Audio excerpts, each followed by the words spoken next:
Well, welcome HopeUC to Father's Day 2025. Today is a very, very special day. We're obviously broadcasting to all of our 6 locations today, and we're very privileged to have a special guest with us today, and that's Danny Abdallah. And so welcome, Danny, to this, and thank you for coming and being part of Father's Day at HopeUC. Danny and his wife, Leila, unfortunately became famous in Australia through a very tragic, extremely tragic situation. And I'll let him unpack that story just so that everybody understands Danny and Leila's story. And I'm sure it's tough to relive that every time you have to talk about it. But out of that, I know that you've got a message that that I'd love for you to tell us what you've been through and what you've learned coming through that. So welcome, Danny, everyone. Thank you. Thank you, everyone. My name's Danny Abdallah, and in 2020, I was a proud father of 6 beautiful children: Anthony, Angelina, Liana, Sienna, Alex, and Michael. We were coming back from our Christmas holidays, and we were in our local area. I told my wife and I were getting dressed to go to a birthday party. So I told my kids to go for a walk with their cousins, as the family was at our house, to get some ice cream. And that walk, our lives changed forever. There was a drunk and drug driver that drove down the road as they were walking, mounted the curb, and ran over 7 children.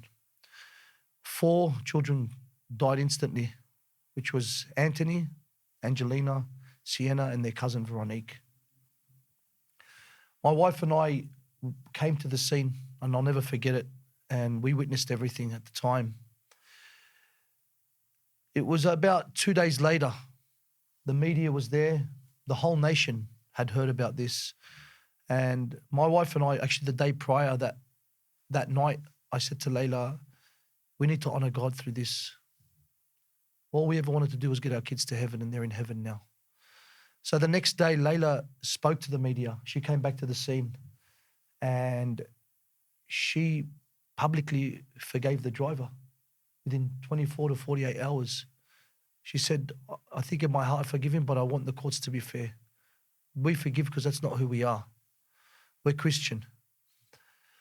That shocked the community, the nation, and the world. We were getting messages from San Francisco to South Africa, from Iraq, Lebanon, Venezuela.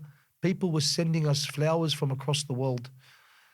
Anyway, after the funeral of the kids, we went to New South Wales Parliament House. They were implementing a brand new law called the 4 Angels Law, where if you get caught with alcohol, the police are allowed to drug test you. And if you get caught with both, it's like a quadruple charge. Leila approached the Premier at the time and asked if we can have a day in honor of the kids called I4Give Day. It was the day of the anniversary of the tragedy, and the Prime Minister and the Premier all wanted that. So we started the I4Give Foundation. And our mission, my wife and I, is to share the message of forgiveness and the power of forgiveness and what it can do to people in every tragedy or circumstance they have in their life. And we try and share the message of how forgiveness is a gift you give yourself and your children and your loved ones. So we say forgiveness is for the forgiver just as much as the forgiven. So pretty much now we do a lot of talking. We speak in churches, in communities, and we share the message of forgiveness through this tragedy that we've experienced. And don't get me wrong, as it sounds, as beautiful as it sounds, the grief and the pain always remains in our hearts. Yeah. The tension I could obviously only imagine is the outpouring of grief mixed with the potential for hate. For you, and particularly, how did you balance or get those things with the idea that there's forgiveness coming down the path? I think for me, I kept my dad hat on out all the time. I witnessed everything, but I didn't only see my kids that had passed and their cousin Veronique, but I saw my other kids that were there, that survived the crash. Wow. And I saw my wife praying And as a husband and a father, I had to focus on what I could focus on. That night, I remember saying to God, Lord, this is bigger than me. I surrender this to you. And from that day, I learned in life, especially for us men, there's two types of courage. The first courage is easy. That's when you put your armor on and you defend and you fight the good fight. Yeah. Second one's much harder. The second one is when you know you can't do nothing about what's happened and you need to offer it up to Christ on the cross and say, Lord, I need you to take the driver's seat. I surrender it to you. Yeah, that was a big thing for me to learn and understand that, because as a father, you think you're the protector and everything and nothing can go wrong and no one will touch my kids and this and that, but you don't know. Yeah, being a dad and being vulnerable, that's another whole dimension that isn't often modelled in society and even in church life. Is this something that you learnt from your dad? No, not really. My dad's an old school Lebanese dad. Pull yourself together, be strong. He wasn't the type to say, if you need to cry, cry. But I think what I learned through my grief and through my pain is that it's okay to be vulnerable. Yeah. It's okay to cry, but don't stay there. Yeah. Let it out and then move to the next phase of your life. And if you're able to do that, you feel the peace of Christ. You know, when Christ was was resurrected and he went and said, peace be with you, that peace is what's in your heart. If you're able to do that, it's like, I call it like a death and resurrection. You go in, you cry, you're vulnerable, and then you wash your face and you dust it off, and then you feel an element of peace. Wow. So you made a reference about your dad as an old school guy, and there's probably, lots of people my age that would also say the same thing. But of course, society's moved and things have changed and the tone has changed about what dads can be or should be. Just one thing, what would be the one thing that you loved about your dad? He was a great dad. He had a good heart. Yeah. He had a sense of humor, actually. He gave me a sense of humor. He used to laugh at and joke on things when things were under a lot of pressure for me. Yeah. He was very simple and a very humble man. Yeah. He taught me what humility meant. Wow. Mm. And what would you, now in reflection, I know your dad has passed and the same for myself, and oftentimes I find myself thinking about my dad and what I admired about him. He wasn't perfect, that's for sure, like all of us. Yeah. But I, of course, some things you inherit from your parents in terms of not just the genetics, but even the way you think and the way you are, the habits. And I'm trying to go, that's a good thing that my dad did. I'd love to sort of bring attention to that in my life and my family. What would you say for you? I mean, you've talked about he taught you to be humble, but what else would you say? He taught me. He was a man of few words, so he's more impactful in what he said. Yeah. He had a great, he used to say, son, when you laugh at life, it'll laugh back at you. Wow. Yeah, under whatever pressure. Yeah, wow. It's not worth stressing and putting so much pressure on yourself. Yeah. It's okay. Yeah. Don't take it too serious. Yeah, he taught me a lot about that. And he was a great dad. And, him and my mum didn't see eye to eye. Sure. And she obviously, as parents, the longer you marry someone, the more you see their flaws. And I remember saying to my mum once, Mum, I had the perfect dad. She goes, why would you say that? He'd do this. I said, I learned what not to do. Yeah. And not only what to do, but what not to do as well. Yeah. So in your family now, and obviously, you guys are iconic in our nation and, as you said, around the world for how we all tried to help carry grief with you. We experienced grief with you, even though you didn't see us, but the nation really did. And of course, you've showed us and modelled us in so many ways about forgiveness and mercy and justice at the same time, which is very powerful because a lot of people think forgiveness is just forgetting. Yeah. But you clearly, that's not been the story that you guys have modelled about forgetting. No, it's not the case. I've been to a lot of those memorial services, and I really appreciate you watching you with the kids running around you beautifully, while you also honour and celebrate your children and their cousin that had passed. So in your family context now, what would you know, we're at Father's Day. I know this is pre-recorded, but in our church it's Father's Day today. What feedback would you want from your children that would be very meaningful for you on this day? I want them to know that they're loved by their dad, that I'm there for them. You know, men usually always say that, you know, as your kids grow, as a husband and a father, you need to shrink and let them be the center stage. I think for men, once we get married, the first few years, we're the center of the stage. We get fed, we get loved by our wives. And we're led to believe we're the center of the stage. But we get love. It's exciting, and our wives are young, and they love to, you know, serve and love us. But as your kids grow, you slowly step back. You step back, and then what happens? You're the guy doing the lighting, the curtains, and the sound, and now they're the center. And that transitioning is the best analogy to put for men, because what happens when they don't do that, it creates a lot of complications when they come home and they're demanding instead of serving. Do you know? And it's one of those things. And with my kids, I want them to know that they're loved and that I'm here always. What's the biggest compliment they could give you that would really be deeply meaningful to you on this day, Father's Day? I don't think there's a compliment. I think more I can see them loving one another and adoring their mum. Yeah, wow. Beautiful. Now, of course, you know, families these days come in so many different packages. And there's been blended families and single mums and single dads and all sorts of other versions of that. Do you believe the same principles that you're applying work in all of those contexts as well? Yeah, I think so. Yeah, I think it does. It works.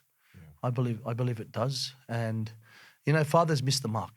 We're not perfect. Yeah. But who is perfect? Yeah. Only Christ is. Yeah. And that's why we need Christ. Yeah. He reminds us. Yeah, amen. What would you, so to the up-and-coming dads, the new dads that are here today watching, and I've got a son-in-law and my daughter, he's a new dad, you know, just a few months old, their first child. What would you tell him about the right way to approach his journey, his career, his family, how he should interact? What would be the best thing that you could tell him? There'd be a couple of things, but one that's close to my heart is just don't get it horribly right. And horribly right? What do you mean by that? A lot of young kids get married, and horribly right is when a man pursues his career and he puts it first and he does whatever it takes to be successful. Yeah. He neglects his wife, he neglects his kids, and 20 years later, he got it horribly right. He succeeded in his business. He achieved all his goals, but his wife has separated. His kids don't talk to him. Yeah. And then you see those men, they live alone in an apartment, maybe in the city, all by themselves. They've done everything. They've stroked their ego through it. Yeah. And now there's nothing. There's a void in their heart, which is their wife and their kids should be filling. And I always say to guys, do not get it horribly right. Get it happily right. Yeah. If it's a 10-year goal, make it 13 years. Stop. Yeah. Go to your son's award at school. Yeah, wow. Make sure you're the coach at his sporting event. You'll get there. Yeah, wow. Just take your time and take your family with you. Yeah, wow. Yeah, amazing. Because again, you know, broken families in Australia is obviously on the increase, and it causes so much pain. So even your forgiveness message, even in just that context alone, about how can kids forgive their parents for things and divorces and all of those areas, and also how then as you said, dads don't always get it right. How do they, in a sense, forgive themselves? Yeah, that's a big one for us men. Learning to be kind to ourselves and forgiving ourselves. It is a big one, we need to be vulnerable enough to ask for forgiveness from our partners, from our kids. And with kids, the Bible speaks about honoring thy mother and father. The word honor, I think in Hebrew, is to bestow glory. Wow. And as a kid, if you want a blessing, forgive. Wow. Because you're going to be a father one day. Yeah. So whatever you do to your parents, you're going to get back tenfold. Whether it's, if you love them, you're going to get a tenfold of love. If you want to hold a grudge, it can potentially happen to you. So look at it in a place of God-fearing and knowing that I'm going to be a parent one day. And I can probably say I might, more than likely going to get it wrong as well. Yeah. What would I want my kids to do? Yeah. There'll be people here watching today that will be, genuinely carrying pain because of something that's happened in their childhood or even in their relational context, and they'll be going, well, they might look to me. They might say, well, it's okay for you to espouse all of these things, but the one thing is they can't look at you and give themselves an excuse to somehow not forgive. What would you say to these people who genuinely are in pain? Look, forgiveness is a gift that you give yourself. It's something you give for you and your family. When you have an unforgiving heart, it becomes contagious. And, people get it wrong. People get hurt. People have been in trouble or abused and hurt people. The question you got to ask yourself doesn't mean you have to become friends with them. You need to forgive in your heart and know that you've let go.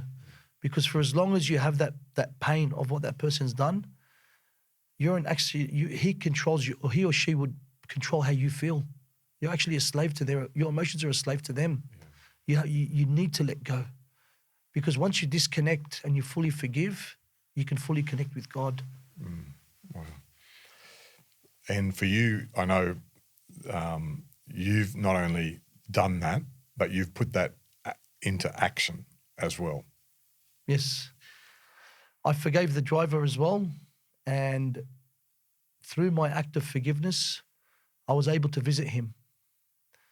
And he's now become a devout Christian. Wow.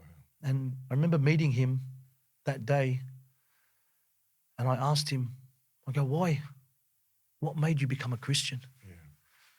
He looked at me, he said, because I want what you have. Wow. He goes, your one act of forgiveness undeservedly saved my life. I was in jail and people wanted to kill him. Yeah, I betcha. After, obviously, in jail, if you've hurt children or women, the inmates don't like it. There's a justice system. There is a justice system of their own because they're probably missing their kids and they're going to vent it on him. Yeah. He goes, once they saw that documentary, The Blink of an Eye by Spotlight, the inmates let go and they forgave him. And then I started pursuing God. Wow. What would be your hopes for him? Look, I pray that, he gets out and he can have this as a testimony in his life. And then me and him together could travel and talk about the power of forgiveness and what it can do through Christ. Wow. Your faith is obviously very important to you, as it is for me, by the way. I'm the pastor of a church. It should be. but tell me about that. How did you come into such strong faith? Raising a family, you need to, the hardest thing is serving God in a place of prosperity. Wow. And I always say, make sure you worship him even more in prosperity, because we always, typically, we put God in the cupboard, and when things are bad, we open it up and take him out and say, please help me. And the hard thing is doing it in prosperity. And I always say I always talk with Leila, and I look at our faith. Faith is like a spiritual bank account. Yeah.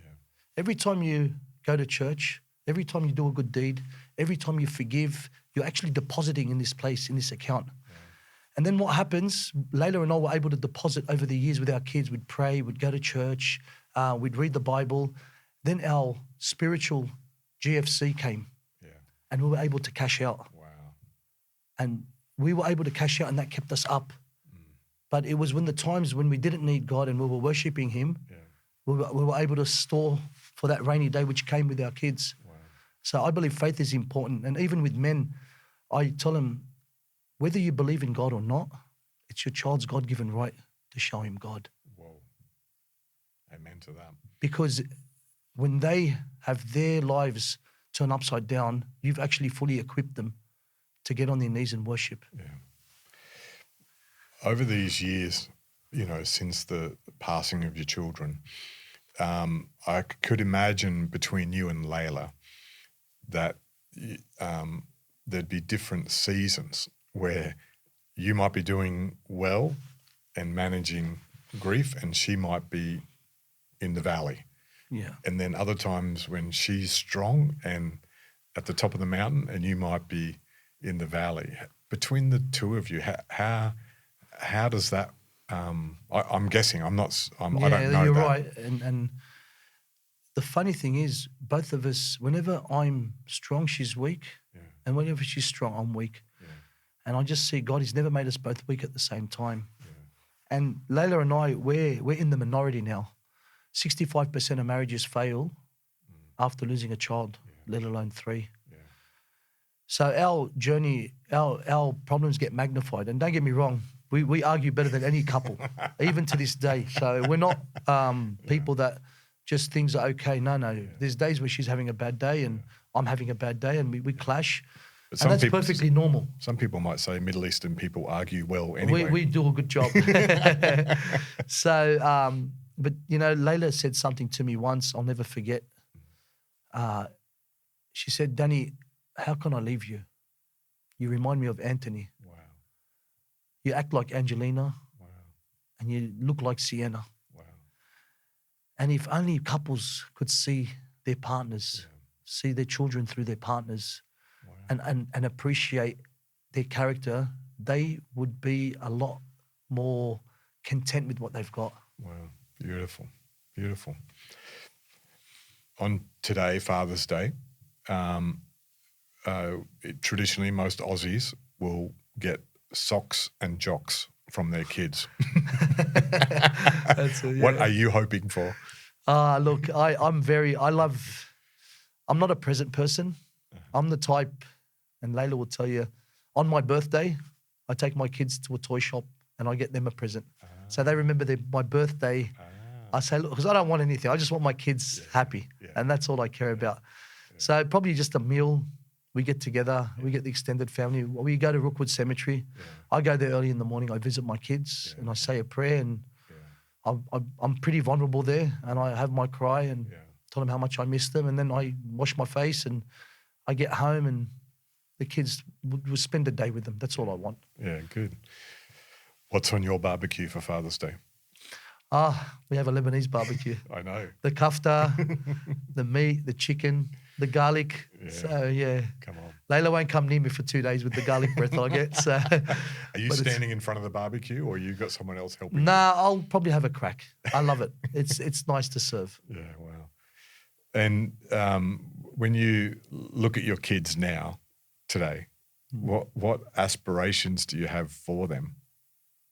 Look, I love my kids and Leila's the same. She's always got the phone taking pictures. I pray that they meet the right partner in their lives because I think that's the biggest decision a man makes is who they marry. Yeah. And I pray that they find a place of contentment wherever they are in their life. And my wife and I, what we've been through with the kids is tragic. Yeah.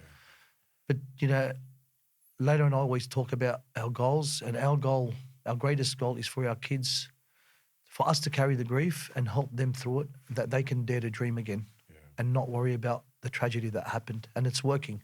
Yeah, good. Yeah, good. I mean, it's real. You can't... No, it is very real. Avoid the topic or avoid the history and the feeling of pain for the children. But you're right, not to be something that's going to hold them back in some way. They Yeah. can be stronger from it. And kids do what you do, not what you say. Yeah. And I'll share with you a story about my son Michael. Yeah. He was at school and he had a ball. And one of the kids wanted to take the ball off him. Give me the ball. He said, no, that's my ball. Give me the ball. No, that's my ball. They went back and forth, back and forth. The kid got upset. He goes, at least my siblings are alive. Yours are dead. Whoa. And he was taken back and he started crying, got upset. The teacher rang me. The head of the school was apologetic and concerned. As soon as I heard the news, naturally as a father, I got angry. And I was a bit worked up, and then I calmed down. So anyway, his older brother, Alex, was at the school as well. And all of the year, I think he was in year 3 and, in year 4. Yeah. Michael was in year 3. They all got upset and they heard what had happened. He got home, and with social media, they all talking to each other, and they're creating this so-called coup about this child and what he did, and it's not right, and tomorrow we're going to do this and that. And anyway, Leila came home. She grabbed Michael. She goes, Michael, what happened today? And he was upset. Mum, I didn't give him the ball, and he said that about Anthony and Angelina and Sienna. She goes, how do you fix it? I'm very angry. I'm upset. How could he say that about my siblings? I love them. I wish they were with me. And she goes, well, what are you going to do? What do you want to do? And he goes, you know what, Mum? I'm going to forgive him. Whoa. And I thought, whoa, that's so beautiful. Yeah. And I said, really, Dad? He goes, yeah, I'm going to forgive him. I said, you know what? Tomorrow, you and Alex, spite your friends, go and play with him and kill him with kindness. Yeah, wow. And they did that. And then I got a phone call off his mum. I had a chat with her. She was embarrassed and apologetic, as any parent. Yeah. And then she told me what was going on at home, and I realized that he was yearning for his father. His father had disappeared. And it's funny, sometimes you'll see something from the beginning, From one way, the offense, that's right. but if you look behind it, Always. you start to understand why, and you start praying for that person, although they hurt you. Do you know what I mean? And Leila and I felt proud because, back to what I said, kids do what you do, not what you say. He saw me and Leila Beautiful. forgive. Yeah. And I always say, kids are they've got their popcorn and they're watching their parents. How do I conduct myself in this situation? What do I need to do? Yeah, absolutely. And they watch, okay, that's how they respond. I'm going to do the same. Absolutely. How do I conduct myself in that situation? Yeah. And we need to be careful and ask ourselves, whenever something happens, what do we need to do to be an example for our kids? Yeah. Yeah, man, that's exactly right. That saying of they don't do what you say, they do what you do. Correct. So again, that's a pretty powerful responsibility that we carry as parents, and of course on a day like today as dads, to say we better make sure we're modelling what we want them to be like, rather than reflecting into our own weakness and character and all that. And it's a great test always, I think, when we get out of bed in the morning to go, what do I want my kids to be like? Yeah, absolutely. Yeah. So tell us a bit more now about I4Give, the ministry that out of all this tragedy that you guys have started. So I4Give, it's a foundation, I with the number 4, give.com. Yeah. We'll have that on the screen so that people can look that up on the URL. Where Leila and I, it's pretty simple. We speak about forgiveness and the power of forgiveness and what it can do.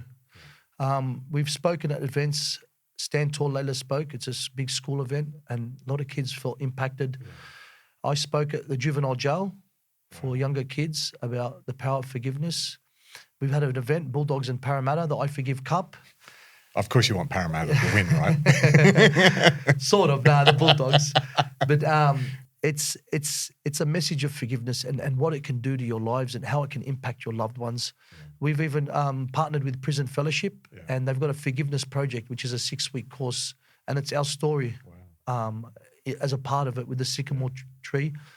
And it's a beautiful message about forgiveness. And we just want to talk to people, and it's a humanitarian message done by Christians. It's just not just a Christian message. I've spoken to rabbis in synagogues. I've spoken at mosques, not with people. I've come and visited mosques and that, and we just want to send out the message of forgiveness, and that's the common ground we all have. Because if it was just for the Christians, I'm preaching to the converted. That's right. So, and I believe Christ does the converting, not me. Yeah. Amen. You know, if I can walk out of a place like a synagogue and they see Christ's Yeah. heart in us, what a great example have we set. Wow. So, Yeah, beautiful. And that's a ministry that Darlene and I are very proud to be associated with. And yeah, you and guys are love awesome. You guys have supporting. been with us from day one. And Yeah. I remember Darlene sung at the kids' funeral as well. That's right. And Yeah. that was a big thank you. We called you guys last minute and Yeah. you felt honoured to come. It's a privilege to share in a little way and help carry some of that pain and grief and be part of that. I think it's important that we walk beside each other in tough times as well as our good times. Amen. Danny, in the midst of all of this, just changing gears, you are also a businessman. Correct. And involved in the building industry. How have you sort of managed that over these last number of years? And so when you walk onto a building site or in business meetings, I'm sure that your story must just overflow. Yeah, people know me. Yeah. And I think God's called me in the building industry. I minister to a lot of men about forgiveness and I help them through their journey. Yeah. It is a tough slog at the moment being in the building industry. I do form work, Yeah. so I do suspended concrete. Yeah. But it's I don't know, by God's grace, He gives you the time. Yeah. He does. And, you know, I always pray for more of His grace. Wow. So if you walk onto a building site, how do you bring your faith, your Christian life into that space? Look, I think first trying to do the right thing with the staff, the team. And, you know, when we have moments, we go out, we talk, and I just share Christ whenever I get the opportunity. But it's a lot of men are vulnerable and broken in the building industry. They, you know, marriages falling apart and just helping them and even getting them to church. Yeah, wow. There's a stat, I think, where I think it is there's this, correct me if I'm wrong, but if a mother leads her family to church, there's a 35% chance that the kids will be going to church every Sunday. Yeah. But if a father leads their family to church, it's about an 80 to 90% chance of the kids repeating. So I push the message of Sunday is a holiday of obligation. Yeah. You can make time for God. You can make an hour of your time to get to church. Okay, it's the most important hour of the week. Yeah. So I do a lot of talking with a lot of the boys. I like you as a pastor. I think that message would be amazing. For people to elevate in their own weekly routine, that church is a priority. It's the most important hour of the week. Wow. And I know I don't know if I'm saying the wrong thing, but I always say I call it a holiday of obligation. Yeah. We're obliged to go together as a community and worship God, especially us men have to lead the way. Yeah. That's a fact, the stats. 90% chance that your kids will be going to church when they get married. Wow. Wow, that's amazing. Danny, you are a legend. And I can only imagine the work that and the gymnastics that you've had to do in your own heart and head, because I'm sure to some degree there's probably even some competition between these two things at different times. How have you, and what would you say about your own mental health over these last few years, your journey? That's lying a good question. lying in bed at night staring at the ceiling. What? You know, I learned when it all happened, I was seeing a lot of therapists. And I don't know, look, I hope I'm not speaking out of school. I'm just going to tell you my experience. That's what we want to hear. And I think my wife and Leila loves being in the community, the girls, they love talking. Yeah. It's a form of therapy about, and she's got a lot of love around her. I think for myself, I did speak and I met therapists, and but one thing I did learn, therapy is good, but for men, when they find purpose and it's extra hard, that's better. Wow. When you can find purpose, I found my purpose again. That was the best form of therapy. Men love doing things, and they love achieving things with their hands and doing things more than just sitting down and having therapy. And I found my purpose again, which was my work and my kids, and that reignited me again. And that was better than sitting with any therapist. It gave me purpose. And you do need to sit with someone and talk. Yeah, absolutely, yeah. Don't get me wrong. But when you find you can set your goals and, you know, and do all that, it's a great feeling. I remember I used to mow my lawn with Leila, and I'd crack a beer and I go, Leila, please just pretend it looks good, you know, and she'd still go, wow, this looks awesome. And because I've achieved that, it felt special for me, you know? Yeah. No, I can see the sparkle in your eye that you are definitely a man on mission and on purpose, and there's deep meaning. What would you say, you know, somehow, I don't know how you would do it, but to reflect before the tragedy who Danny was, and to who you have become, like what's the difference? Oh, there's a big difference. I believe we all have a tragedy in our lives. And if you can hold on to Christ, this Christ sandals, and you go through that tragedy, you come out like refined gold. Wow. But if you let go of God and you go through your tragedy, you'll come out like ash. Yeah. And I've become more empathetic. My first world problems have left. My ego, I feel like I've been purified into a place, and the only thing I look forward to is seeing my kids again. Yeah. And I don't look at my kids, the tragedy happened 5 years ago. Yeah. I say it's 5 years sooner to seeing them again. Wow. And every year that goes past, it's another year closer. Wow. I know where they are. Yeah. We all know where they are. They're in heaven. Yeah. They're in the mystical body of Christ. Yeah, beautiful. And every year I go past, I think about them being in front of me, not behind me. Yeah. So that's why I probably feel a lot more excited as the years go on. Yeah.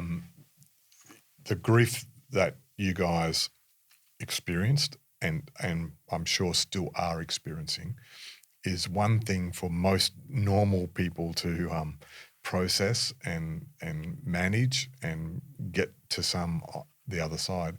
But you've had a whole nation really leaning on you, and you've shown the way to help them process their grief with the forgiveness. But I'm sure still even today there's people who probably come to you very burdened.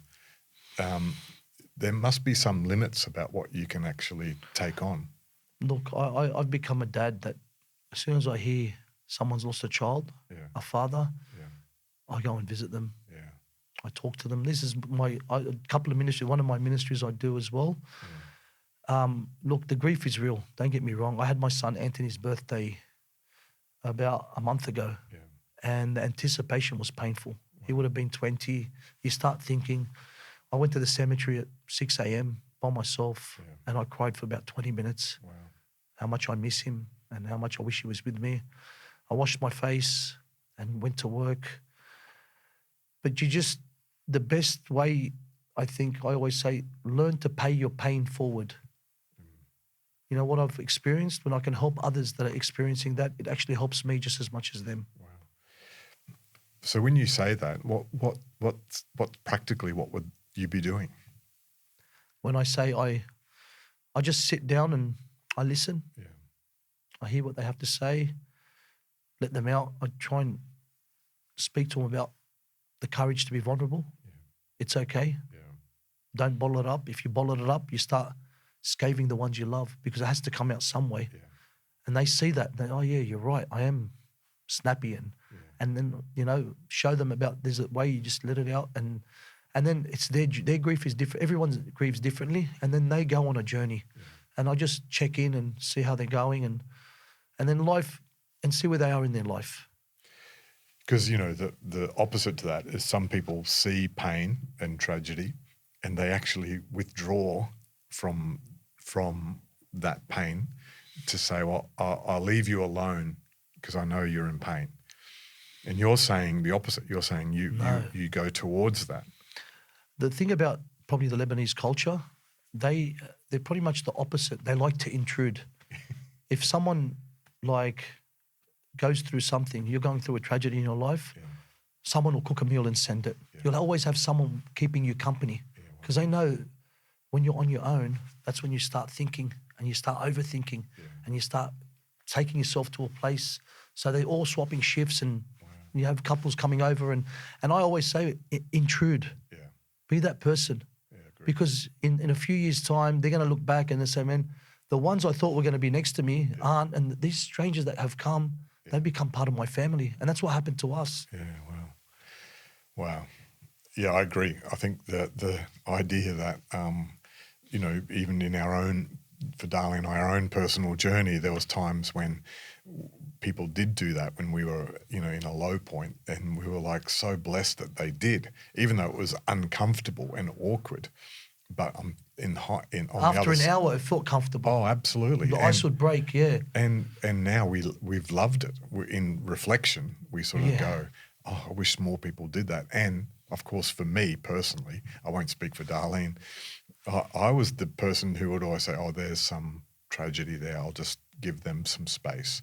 Well, now I've become the opposite. I'll call. Good on you. That's so important. I'll push in. Just checking in, those words. Instead of saying, what do you need? Just checking in, how are you? Yeah, exactly. It's so important. Yeah. Good on you. I'm happy to hear that. Oh, thank you. I appreciate that. Yeah. It's encouragement from Danny. That's amazing. Yeah, no, it's important. It's important. Everyone's tragedy. Look, I think people don't die of starvation, they die of loneliness. Wow. So, Danny, just in closing, what would you want our church to learn and be better at? Oh, love one another and forgive unconditionally. Yeah. Pastors get it right and pastors get it wrong. Yeah. And what are you going to do? Wow. Forgive. And the person next to you is going to get it right and get it wrong. The greater the community, the greater the problems, the greater the love, the greater the forgiveness. All three of them have to come hand in hand. Wow. Do you know? So, Beautiful. Well, thank you for coming today and being part of Father's Day at HopeUC. Thank you for having me. And the privilege of sharing your story and pulling the curtain back a little bit so we get to see what that journey was like. And we encourage you and bless you and send you into the greater world with this message of forgiveness. And I think that you guys are incredible. God bless you. Happy Father's Day. Yeah, thank you. Happy Father's Day to you. Thank you. Blessing. Bless you.